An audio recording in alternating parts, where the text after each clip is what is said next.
Yan guys, merong package na dumating dito sa bahay. Yung aking in-order na bike.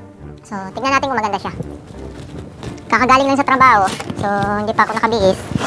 Ito na yung gagawin natin. Medyo excited rin akong buksan to. Yan. So, titignan natin kung maganda yung ating napili na bike. Parang, ano siya, wala pang hangin yung gulong. Ito. So, ito, nakatali. Wala pang hangin itong harapan. Wah! Medyo mabigat siya.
Ito na siya. Wow.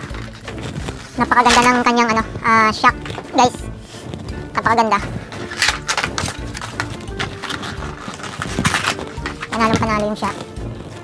Then yung ating manubila is ito. So, i-assemble natin. Kuha tayo ng Allen wrench. At yung ating pedal.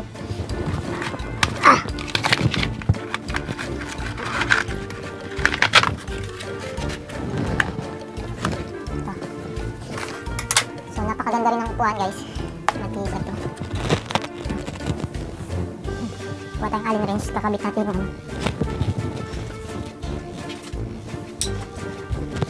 natin yung manubela. So, I think tama siya. Ganito.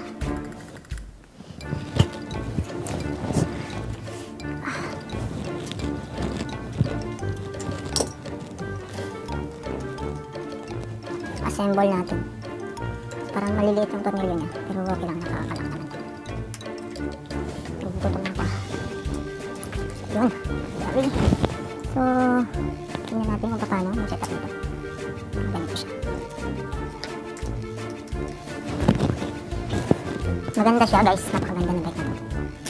Maganda rin yung presyo.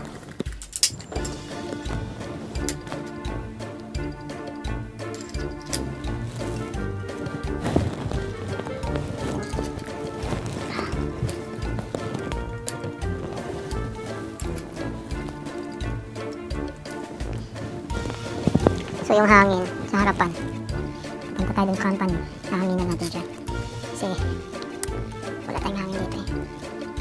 Tingnan natin kung makapag-hangin tayo.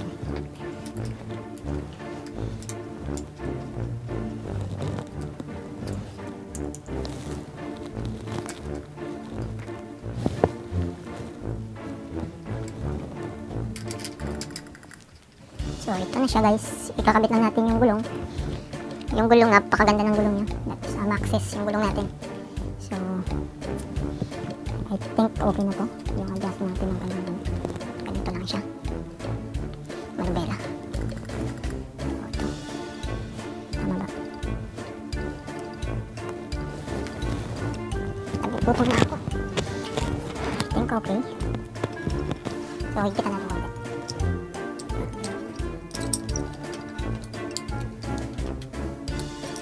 Tama kaya?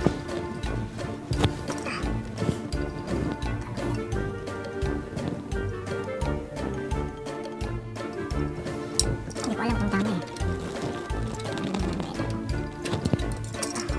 Ganito ba siya? Ganito naman talaga siya.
Okay.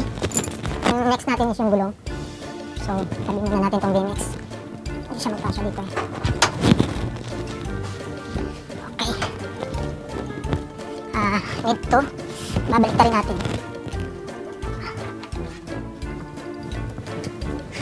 Okay. Wala tayong hang. Program, naka-downhill yung ating MTB na to guys. Naka-downhill siya. Pang downhill.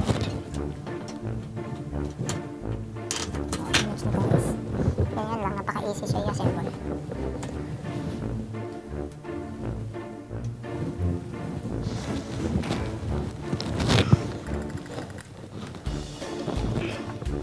So ayun na, na-assemble na siya mga idol. Assemble na. So, ito na siya. Kailangan lang natin dagdagan yung hangin. So ayun. Yeah. yung brake natin sa... Okay, kapit na kapit yung kanyang brake. Wow.